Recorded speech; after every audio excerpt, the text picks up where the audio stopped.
Hello, and welcome to Poetry Slam Down. Today's topic is Ode to Broken Things.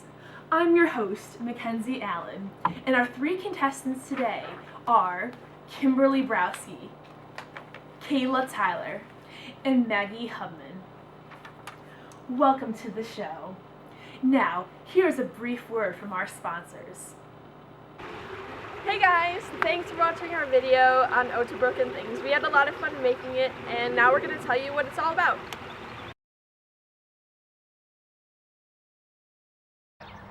I found inspiration in this poem right away, and when I shared it with everyone, they all found a liking to it as well. I found a lot of symbolism through the clock and other images in the poem. We all found a connection to the poem in our own way, and we really enjoyed bringing this poem to life.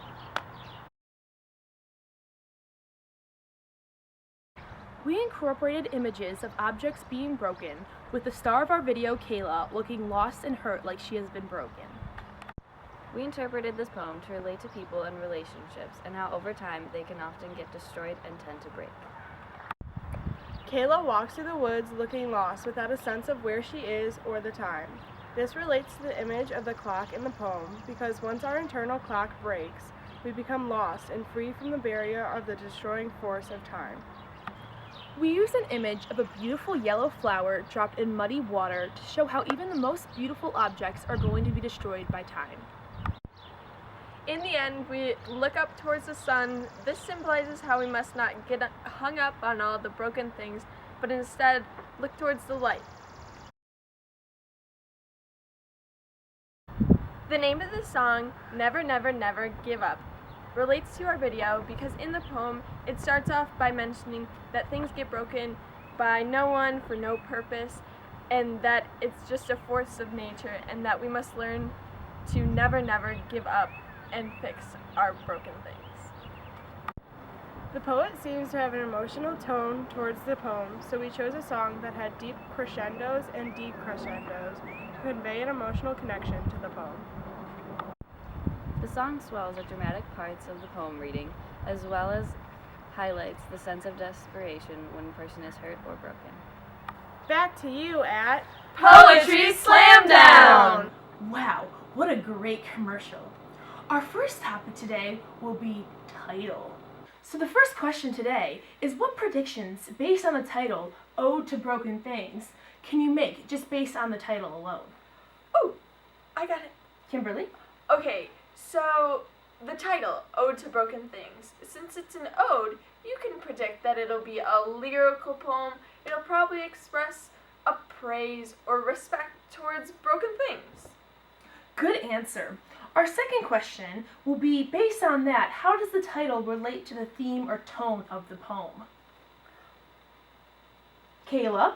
Well, going off the idea that the theme and tone of this poem relate to things in life getting broken over time, then it would make sense that the title of this poem is in praisal of broken things.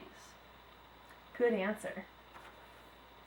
Our next topic is paraphrase. So contestants, can you tell me just a summary of this poem and exactly what it really is all about? Maggie?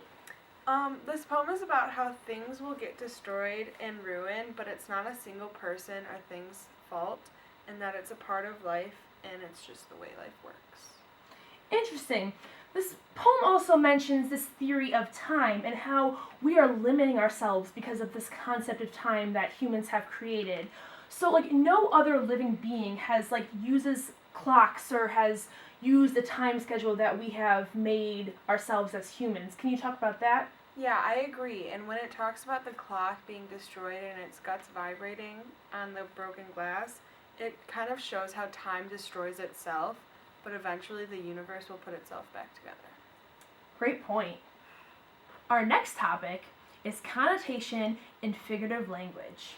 So contestants, what is the connotative meaning of this poem? Kimberly. Okay, so this poem talks a lot about how things like cups, plates, and even flower pots get damaged over time. But it really has a deeper meaning that relates to people and human relationships, that they tend to get damaged and break down. but we have to learn to fix ourselves and accept our cracks because they don't really take away from our whole human being.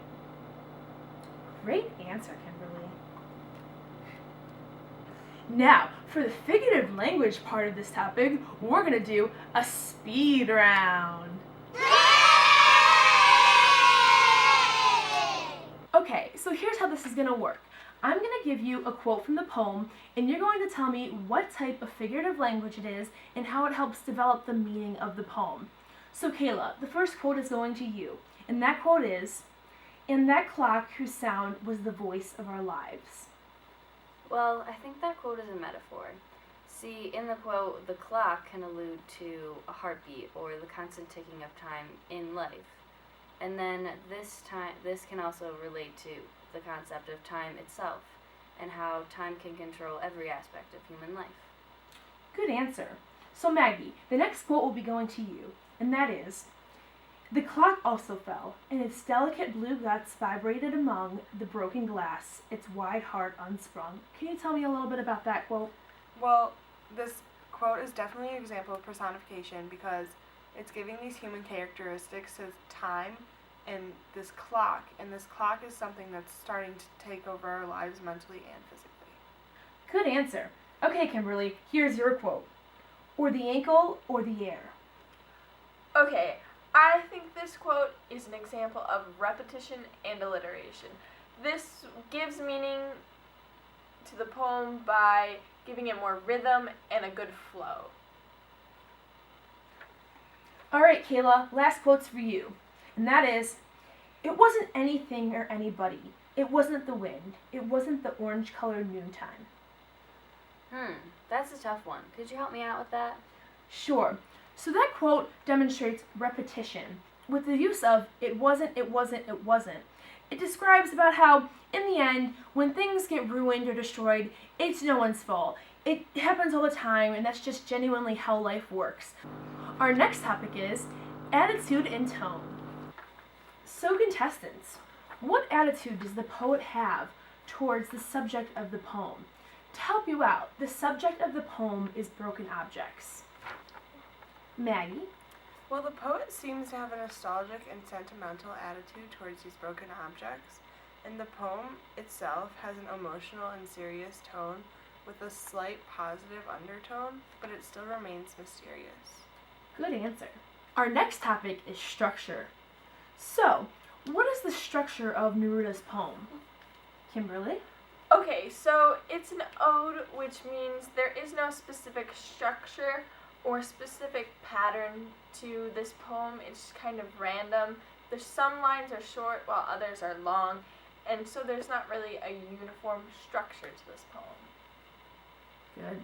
So how does the structure influence the tone or meaning of the poem? Kayla? Well, there is no order to the poem, just like there is no order to when something is broken. Our last topic of the day will be theme. So, what are your thoughts on the overall theme of this poem? Okay, well, I think that the theme of the poem is that over time, all things get destroyed or broken, but we must learn how to put the pieces back together. I agree with you, Kimberly, but I also believe that things may be broken, but their meaning is not taken away from them. I agree with the both of you, and I see that there's nothing in particular that breaks these things, and it's just a part of life that over time everything breaks. To go off of Kayla's point, us as humans have created this concept of time that only we follow. Time can destroy itself, but the universe will reset itself. Thank you for joining us on this episode of Poetry Slam Down!